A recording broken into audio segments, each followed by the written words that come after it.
श्री गणेशाय नमः।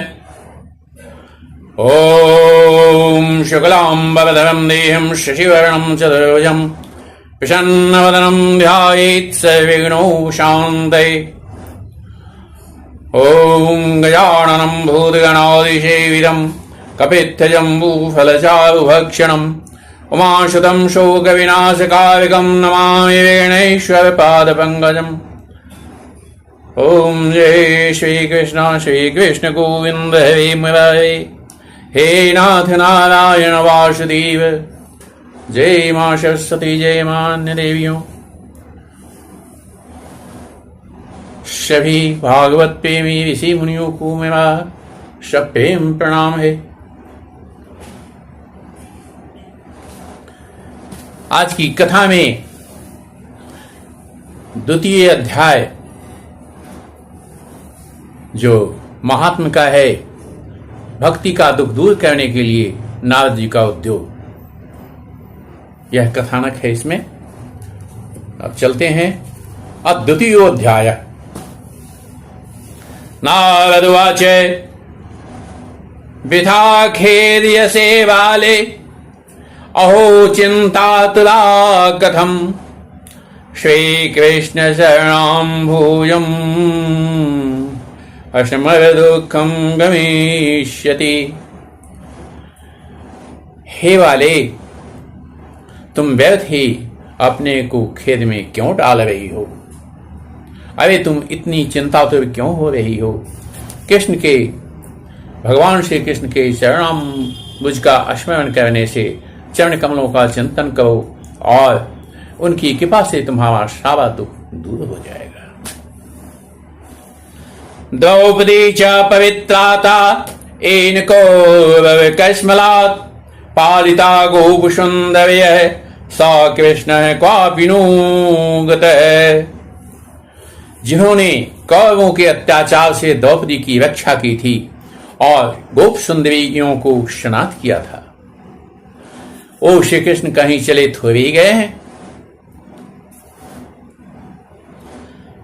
त्वं तु भक्ते प्रिया तस्य सततं प्राणतोऽधिका त्वयाहूतस्तु भगवान् याति नीचगृहेष्वपि। जिन्होंने फिर तुम तो भक्ति हो और सदा उन्हें प्राणों से भी अधिक प्यारी हो। तुम्हारे बुलाने पर तो भगवान नीचों के घर में भी आराम से चले जाते हैं। सत्यादि त्रियुगे बोध वैराग्यो मुक्ति साधको कलौ तु केवला भक्ति ब्रह्म सायुज्यकारिणी। सत्य, त्रेता, द्वापर युग में, इन तीनों युगों में ज्ञान और वैराग्य मुक्ति के साधन थे, किंतु कलियुग में तो केवल भक्ति ही ब्रह्म सायुज मोक्ष की प्राप्ति कराने वाली है। इति निश्चित्य चिद्रूप सद्रूपां त्वां ससर्जः परमानंद जन्मूर्ते सुंदरीं कृष्णवल्लभाम्। यह सोचकर हे परम सुंदरी परमानंद चिन्ह मूर्ति ज्ञान स्वरूप श्री हरि ने अपने सत्य स्वरूप से तुम्हें रचा है। तुम साक्षात श्री कृष्णचंद्र की प्रिया और परम सुंदरी हो। बद्धांजलिं त्वया पृष्टं किं करोमीति चैकदा त्वां तदा ज्ञापयत् कृष्णो मद्भक्तान् पोषयति च। एक बार जब तुमने हाथ जोड़कर पूछा था कि मैं क्या कहूं, तब भगवान ने तुम्हें यही आज्ञा दी थी कि मेरे भक्तों का पोषण करो। अंगीकृतं त्वया तद्वै प्रसन्नो भूदद्धरेस्तदा मुक्तिं दास्यं ददौ तुभ्यं ज्ञान वैराग्य काव्यो। तुमने भगवान की वह आज्ञा स्वीकार कर ली। इससे तुम पर श्री हरि बहुत प्रसन्न हुए और तुम्हारी सेवा करने के लिए मुक्ति को तुम्हें दासी के रूप में दे दिया और इन ज्ञान और वैराग्य को पुत्रों के रूप में दे दिया। पोषणं स्वेन रूपेण वैकुंठे तुम करोषि च भूमौ भक्त विपोषाय छाया रूपम त्वकृतम है। तुमने अपने साक्षात स्वरूप से वैकुंठ धाम में ही भक्तों का पोषण करती हो, भूलोक में तो तुमने उनकी पुष्टि के लिए केवल छाया रूप धारण कर रखा है। मुक्तिम ज्ञानम विरक्तिम च सकृत्वा गता भुवि कृतादि द्वापरस्यान्तम महानंदेन संस्थिता। तब तुम मुक्ति ज्ञान और वैराग्य को साथ लिए पृथ्वी तल पर आई और सतयुग से द्वापर पर्यंत बड़े आनंद से रही। कलौ मुक्ते क्षम प्राप्ता पाखंडामय पीड़िता त्वराज्ञा शीघ्रम वैकुंठम पुनर्वेवशा। कलयुग में तुम्हारी दासी मुक्ति पाखंड रूप योग से पीड़ित होकर क्षीण होने लगी थी, इसलिए वह तो तुरंत ही तुम्हारी आज्ञा से वैकुंठ लोक को चली गई। अस्मृता त्वयापि चात्रैव मुक्तिरायाति याति च पुत्रे कृत्य त्वमौ च पार्श्वे स्वस्यैव विवेक्षितौ।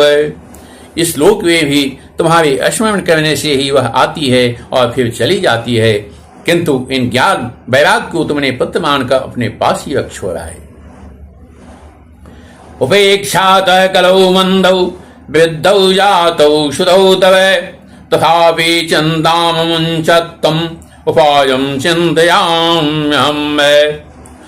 फिर भी कलयुग में इनकी उपेक्षा होने के कारण तुम्हारे ये पुत्र उत्साहहीन और वृद्ध हो गए हैं। तुम भी चिंता न करो, मैं इनके नवजीवन का उपाय सोचता हूं। कलिनाशादृश कोपी युगो नास्ति वरानने तस्मिन् त्वाम् अस्थापयिष्यामि गेहे गेहे जने जने। सुमुखी कली के समान कोई भी युग नहीं है। इस युग में मैं तुम्हें घर घर में प्रत्येक पुरुष के हृदय में स्थापित कर दूंगा।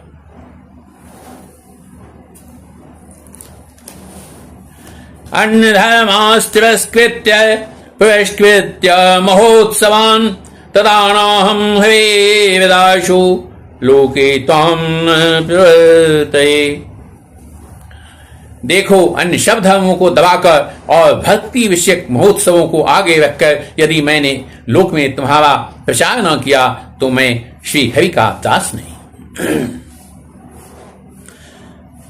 तदन्विता से जीवा भविष्यन्ति कलाविह पापिनोपि गमिष्यन्ति निर्भयं कृष्ण मंदिरम्।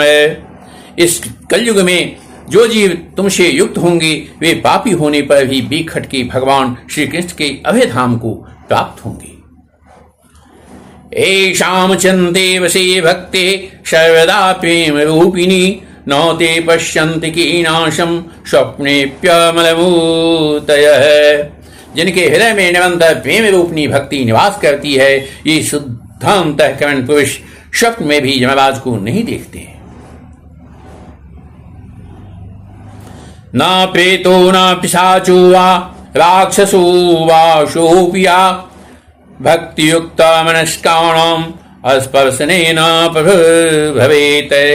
जिनके हृदय में भक्ति महारानी निवास करती है और उन्हें प्रेत पिशाच राक्षस या दैत्य आदि स्पर्श करने में भी समर्थ नहीं हो सकते। न तपोभिर्नवेदैश्य न ज्ञानेनापि कर्मणा हरे साधते भक्त्या प्रमाणम तत्र गोपिका है। भगवान तप वेद अध्ययन ज्ञान और कर्म आदि किसी भी साधन से बस में नहीं किए जा सकते। वे केवल भक्ति से ही वशीभूत होते हैं। इसमें गोपी जन प्रमाण है। निम्नां जन्म सहस्त्रेण भक्तौ प्रीतिः जायते कलौ भक्ति भक्त्या कृष्ण पुरस्थितः। मनुष्यों का सहस्त्रों जन्म के पुण्य प्रताप से भक्ति में अनुराग होता है। कलयुग में केवल भक्ति ही सार है। भक्ति से तो साक्षात श्री कृष्णचंद्र सामने उपस्थित हो जाते हैं। भक्ति द्रोह कराये च ते शीदन्ति जगत्रे देवाशाद क्षमापन्न पुरा भक्त विनंदक। जो लोग भक्ति से द्रोह करते हैं वे तीनों लोकों में दुख ही दुख पाते हैं। पूर्व काल में भक्त का तिरस्कार करने वाला दुर्वासा ऋषि को बड़ा कष्ट उठाना पड़ा था। अलम वृतैवलम देवैवलम योगैवलम मखै अलम ज्ञान कथालापै भक्ति विकैव मुक्तिरा। बस व्रत तीर्थ योग ज्ञान और ज्ञान चर्चा आदि बहुत से साधनों की कोई आवश्यकता नहीं है। एकमात्र भक्ति ही मुक्ति देने वाली है। श्रोतोवाच इति नावदनिर्णीतम् समाहात्म्यं निशम्यशा सर्वांग पुष्टि संयुक्ता नारदं वाक्यमब्रवीत। सूत जी कहते हैं, इस प्रकार नारद जी के निर्णय किए हुए अपने महात्म को सुनकर भक्ति के सारे अंग पुष्ट हो गए और वे उनसे कहने लगी। भक्ति उवाच अहो नारद धन्योषि प्रीतिस्ते मयि निश्चला न कदाचिद् विमुञ्चामि चित्ते स्थास्यामि सर्वदा। भक्ति ने कहा, नारद जी आप धन्य हैं, आपकी मुझ में निश्चल प्रीति है, मैं सदा आपके हृदय में रहूंगी, कभी आपको छोड़कर नहीं जाऊंगी। कृपारुणा त्वया साधु मद्वादाध्वंसिताक्षणात् उक्तयोश्चेतना नास्ति ततो बोधय बोधय। कहते हैं, साधु आप बड़े कृपालु हैं, आपने क्षण भर में ही मेरा सारा दुख दूर कर दिया, किंतु अभी मेरे पुत्रों में चेतना नहीं आई है, आप इन्हें शीघ्र ही सचेत कर दीजिए, इन्हें जगा दीजिए। सोतोवाच तस्यावचः क्षमाकर्ण्य कारुण्यं नारदोगते तयोधनमावेभि काग्रेणमिवर्धन्। सूत जी कहते हैं, भक्ति के ये वचन सुनकर नारद जी को बड़ी करुणा आई और वे उन्हें हाथ से हिला डुलाकर जगाने लगे। मुखम संयोज्य कर्णान्ते शब्दमुच्चैः समुच्चरन् ज्ञान प्रबुद्धतां शीघ्रं वैराग्य प्रबुद्धतां। फिर उनके कान में पास मुंह लगाकर जोर से कहा, ओ ज्ञान जल्दी जग पो, ओ वैराग्य जल्दी जग पो। वेद वेदांत घोषैश्च गीता पाठे मोह बोध्यमानौ तदा तेन कथं चेत् चोत्थितौ बलात्। फिर उन्होंने वेदध्वनि वेदांत घोष और बार गीता पाठ करके उन्हें जगाया। इससे वे जैसे तैसे बहुत जोर लगाकर उठे। नेत्रैव नवलोकन्तौ जिह्वन्तौ शालशावहौ भगवत् परितौ प्रायः शुष्काष्टशमाङ्गकौ। किंतु आलस्य के कारण वे दोनों जमाई लेते रहे, नेत्र उठाकर देख भी नहीं सके।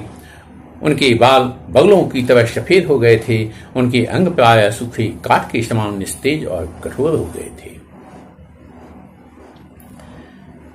क्षुतशामौ निवीक्षैव पुनः श्वापपलायनौ विशिष्यन्ता परो जातः किं विधेयम् एति च। इस प्रकार भूख प्यास के मारे अत्यंत दुर्बल होने के कारण उन्हें फिर सोते देखकर नारद जी को बड़ी चिंता हुई और वे सोचने लगे, अब मुझे क्या करना चाहिए। अहो निद्रा कथम याति विद्धत्वं च महत्तरं चिन्तयन्निति गोविन्दम् अस्मावयामाश भार्गव। इनकी यह नींद और इससे भी बढ़कर इनकी वृद्धावस्था कैसे दूर हो। शौनक जी इस प्रकार चिंता करते करते हुए भगवान का स्मरण करने लगे।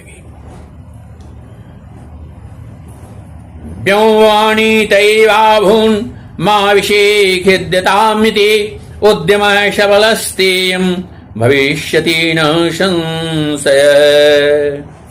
उसी समय आकाशवाणी हुई कि मुने खेद मत करो, तुम्हारा यह उद्योग निस्संदेह सफल होगा। एतदर्थं तु सत्कर्मं श्वसेतुं क्षमाचरे तत्ते कर्माभिलाष्यन्ति साधवः साधुभूषणाः। देवर्षि, इसके लिए तुम एक सत्कर्म करो, वह कर्म तुम्हें संत शिरोमणि महानुभाव बताएंगे। सत्कर्मणि कृते तस्मिन् शनिद्वावृद्धतानयोः गमिष्यति क्षणाद् भक्ति सर्वतः प्रसवेष्यति। उस सत्कर्म का अनुष्ठान करते ही क्षण भर में इनकी नींद और वृद्धावस्था चली जाएगी तथा सर्वत भक्ति का प्रसार होगा। इत्याकाशवचः स्पष्टं तत्सर्वैव विवेश्रुतं नारदो विस्मयं लेभे नेदं ज्ञातमिति ब्रुवन्। यह आकाशवाणी वहां सभी को साफ साफ सुनाई दी। इसे नारद जी को बड़ा विस्मय हुआ और वे कहने लगे, मुझे तो इसका कुछ आशय समझ नहीं आया। नारदवाच अनयाकाशवाण्यापि गोप्रत्वेन निरूपितं किं वा तत्साधनं काव्यं येन काव्यं भवेत् तयोः। नारद जी बोले, इस आकाशवाणी ने भी गुप्त रूप में ही बात कही है, यह नहीं बताया कि वह कौन सा साधन है जिससे इनका काव्य सिद्ध होगा। कविष्यन्ति सन्तस्ते कथं दास्यन्ति साधनं मया त्वा किं प्रकर्तव्यं यदोक्तं यो भाषया।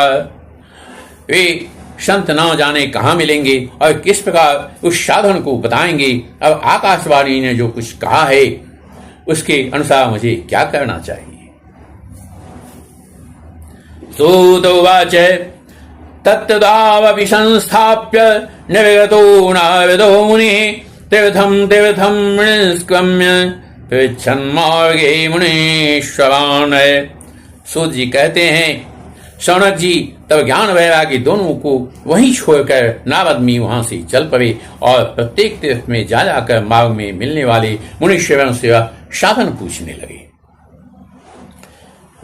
वृत्तान्तः श्रूयते सर्वै किंचन निश्यत्यनोच्यते असाध्यं केचन प्रोच्चुर्दुर्गेयमिति चापरे मूकीभूतास्तहान्येतु किमन्तस्तु पलायिता है।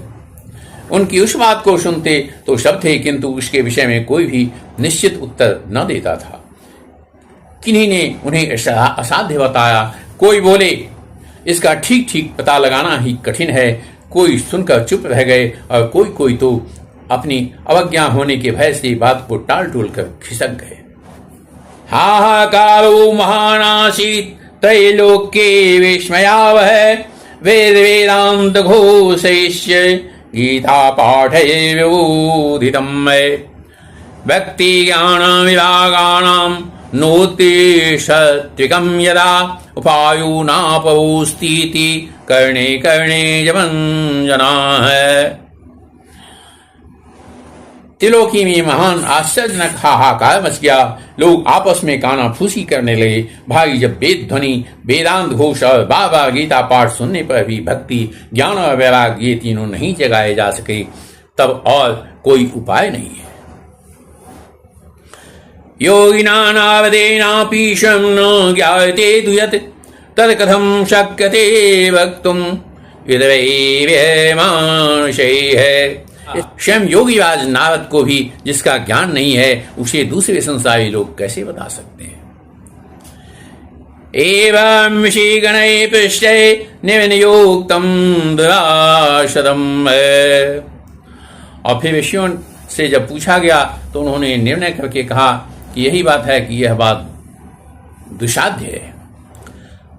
ततः चंदादवैशूथ बदीवनमागत तपश्चरामि चात्वेति तदर्थं कृतनिश्चयः। और तब नारद जी बहुत चिंताते हुए और बद्री वन में आगे आए। ज्ञान वैराग्य को जगाने के लिए वहां उन्होंने यह निश्चय किया कि मैं तप करूंगा। तावद्दर्शप्रवितः शनकादीन् मुनीश्वरान् कोटिशूर्यसमाभासान् उवाच मुनीषोत्तम। इसी समय उन्हें सामने कहो सूर्य के समान तेजस्वी सनकादिक मनुष्य दिखाई दिए। उन्हें देखकर वे मुनिश्रेष्ठ कहने लगे। नारद उवाच इदानीं भूविभाग्येन भवद्विसङ्गमोद्भवत् कुमारावोदां शीघ्रं कृपां कृत्वामुपवि।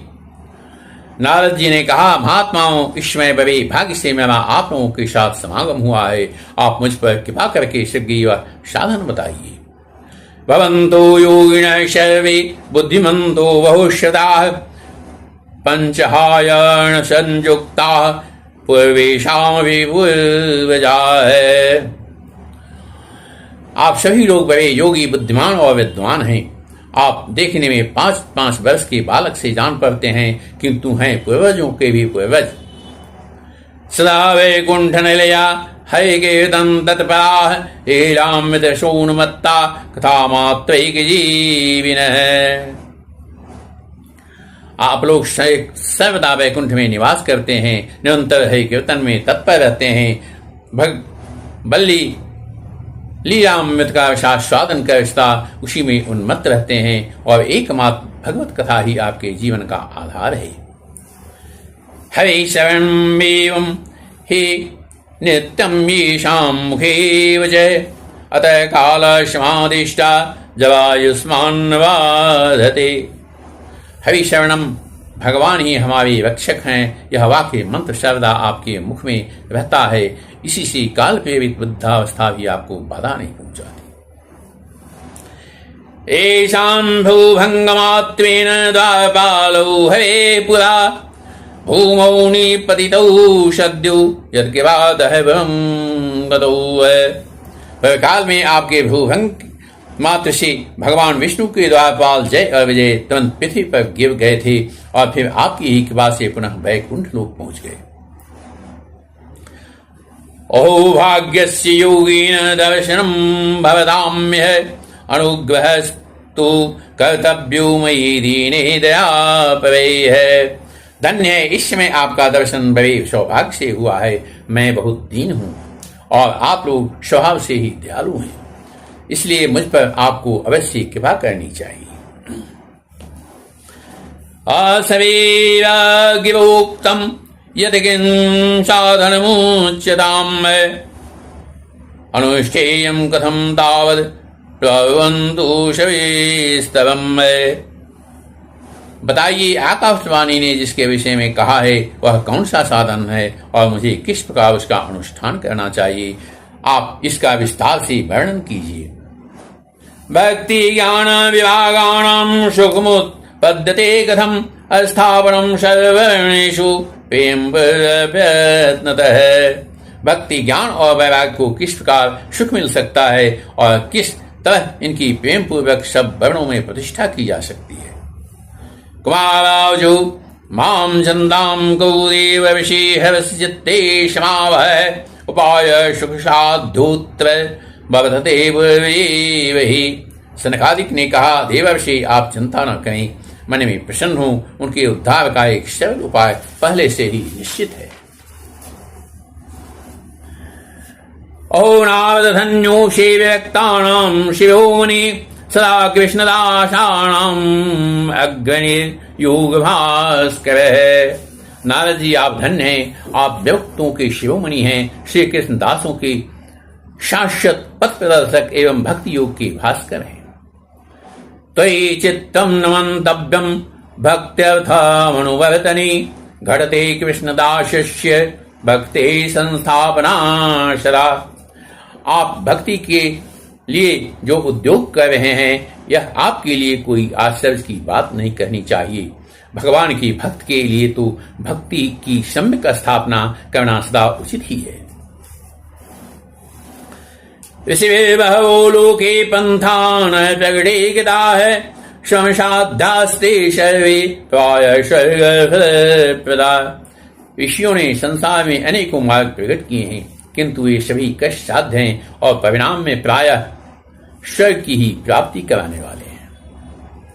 वैकुंठ सागरबंधा स तु गोप्यो हि वर्तते तस्योपदेष्टाप विषय प्रायु भाग्येन लभ्यते। अभी तक भगवान की प्राप्ति कराने वाला मार्ग तो गुप्त ही रहा है, उसका उपदेश करने वाला पुरुष प्राय भाग्य से ही मिलता है। सत्कर्मं तव निर्दिष्टं व्योम वा जातु यत्पुरा तदुच्यते स्नुष्वाद्य स्थिरचित्तक्षन्नरे। आपको आकाशवाणी ने जिस सत्कर्म करने का संकेत किया है उसे हम बतलाते हैं, आप प्रसन्न और समाहित चित होकर सुनिए। द्रव्य यज्ञास्तपो यज्ञा योग यज्ञास्तथा परे स्वाध्याय ज्ञान यज्ञास्य ते तो कर्म विसूचका है। नारद जी, द्रव्य यज्ञ, तपो यज्ञ, योग यज्ञ और स्वाध्याय ज्ञान यज्ञ, ये सब तो स्वर्गादि की प्राप्ति कराने वाले कर्म की ही संकेत करते हैं। सत्कर्म सूचको नूनम ज्ञान यज्ञ स्मृतोधे श्रीमद्भागवतालाप श्रतु गीत शुकादिभिः।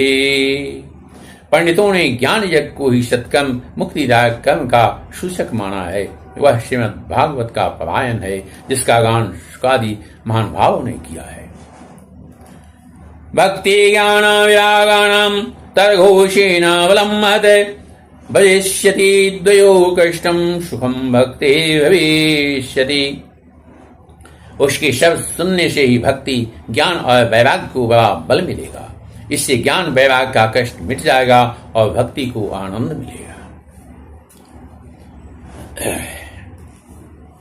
प्रलयं हि गमिष्यन्ति श्रीमद्भागवत तद्ध्वने कलेव दोषायमे सर्वे सिंह शब्दाद्विकाय। सिंह की गर्जना सुनकर जैसे भेड़िए भाग जाते हैं, उसी प्रकार श्रीमद् भागवत की ध्वनि से कलयुग के सारे दोष नष्ट हो जाएंगे।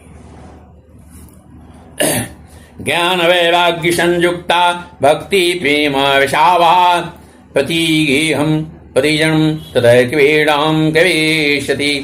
तब प्रेम रस प्रवाहित करने वाली भक्ति ज्ञान और वैराग्य को साथ लेकर के प्रत्येक घर और प्रत्येक व्यक्ति के लिए हृदय में क्रिया करेगी। नारदवाच वेद वेदांत घोषैश्य गीता पाठै प्रोदितं मय भक्ति ज्ञान व्यागाणां नोतिष्ठत्विकं यदा। नारद जी ने कहा, मैंने वेद वेदांत की ध्वनि और गीता पाठ करके उन्हें बहुत जगा, किंतु फिर भी भक्ति ज्ञान और वैराग ये तीनों नहीं जगे। श्रीमद्भागवतालापात् तत्कथं बोधमेष्यति तत्कथासु तु वेदार्थ अश्लोके अश्लोके पदे पदे। ऐसी स्थिति में श्रीमद् भागवत सुनाने से वे कैसे जगेंगे, क्योंकि उस कथा के प्रत्येक श्लोक और प्रत्येक पद में भी वेदों का ही तो सारांश है। चिन्नन्तो संशयं हीनं भवन्तो मूढविषणाः विलम्बो नात्र कर्तव्य शरणागत वत्सलाः। आप लोग शरणागत वत्सल हैं तथा आपका दर्शन कभी व्यर्थ नहीं होता है, इसलिए मेरा यह संदेह दूर कर दीजिए, इस कार्य में विलंब न कीजिए। कुमारावचो वेदोपनिषदां शाला जाता भागवती कथा अत्युत्तमा ततो भाति पृथग्भूता फलाकृतिः। सनकादिक ने कहा, श्रीमद् भागवत की कथा जो है वेद और उपनिषदों के सार से बनी है, इसलिए उनसे अलग उनकी फल रूपा होने के कारण वह बड़ी उत्तम जान पड़ती है। आमूलाग्वं सहतिष्ठन् नास्ते न स्वाद्यते था शभूयशं पृथग्भूत फले विश्व मनोहर। इस प्रकार रस जो है वृक्ष की जड़ से लेकर शाखा पर्यंत रहता है, किंतु इस स्थिति में उसका स्वादन नहीं किया जा सकता। वही जब अलग होकर फल के रूप में आता है तब संसार में सभी को प्रिय लगता है। यथा दुग्धे स्तम शैवे न शाला योपकल्पते पृथग्भूतं हि तद्गव्यं देवानां विश्ववर्धनम्। दूध में घी रहता है, लेकिन उसका स्वाद नहीं मिलता, वही जब उससे अलग हो जाता है तब देवताओं के लिए भी स्वाद वर्धक हो जाता है। अर्थात घी जब निकालते हैं तो वह अलग हो जाता है और वह स्वाद वर्धक हो जाता है। इक्षूणामपि मध्यान्तं शर्करावाप्य तिष्ठति पृथक् भूताश्चामिष्टा तथा भागवती कथा। अब खां जो है चीनी गुड़ एक के और छोर में बीच में व्याप्त रहती है, तथापि जब अलग होता है तभी उसकी मिठास आती है। ऐसी ही यह भागवत की कथा है। इदं भागवतं नाम पुराणं संमितं वै भक्ति ज्ञान विभागाणां स्थापनाय प्रकाशितं वै।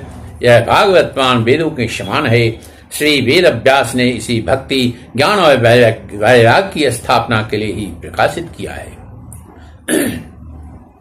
वेद वेदांत शुष्णादि गीताया अभिकर्तरि पविता पवति व्यासी मुह्यत्य ज्ञान सागरे तदा त्वया पुरापि उक्तं चतुश्लोक समन्वितं मय तदीये शरणाश्चद्यु निर्वादो वादरायणः। पूर्व काल में जिस समय वेद वेदांत के पारगामी और गीता की भी रचना करने वाले भगवान वेद व्यास खिन्न होकर अज्ञान समुद्र में गोते खा रहे थे, उस समय आपने ही उन्हें 4 श्लोकों में इसका उपदेश किया था। उसे सुनते ही उनकी सारी चिंता दूर हो गई थी। तत्र ते विस्मयकेन यतः प्रश्न कवो भवान् श्रीमद्भागवतं स्वाभ्यं शो दुःख विनाशनम्। फिर इसमें आपको आश्चर्य क्यों हो रहा है? जो आप हमें प्रश्न कर रहे हैं, आपको उन्हें शोक और दुख का विनाश करने वाला श्रीमद् भागवत पुराण ही सुनाना चाहिए। नारदवाच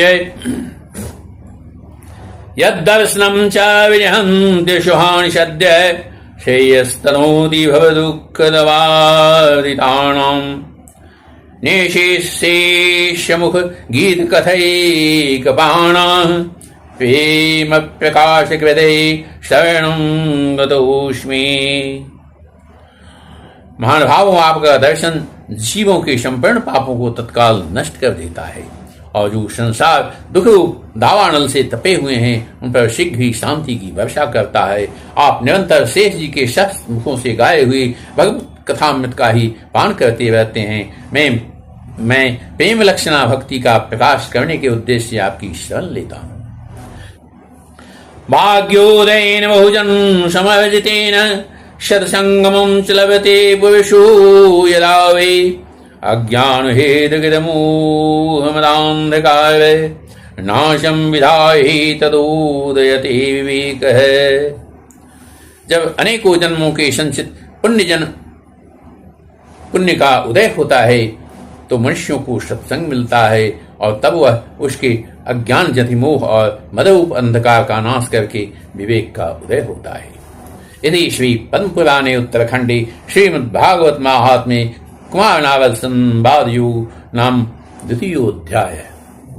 इस प्रकार शंकादिक कुमारों के और देवर्षि नारद के संयोग से जो समागम है उनमें जो बातचीत हुई है, वार्तालाप हुआ, उसका जो समागम योग है और जो बातचीत है उस संवाद का यह रूप में 2रा अध्याय जो है यहाँ समाप्त होता है।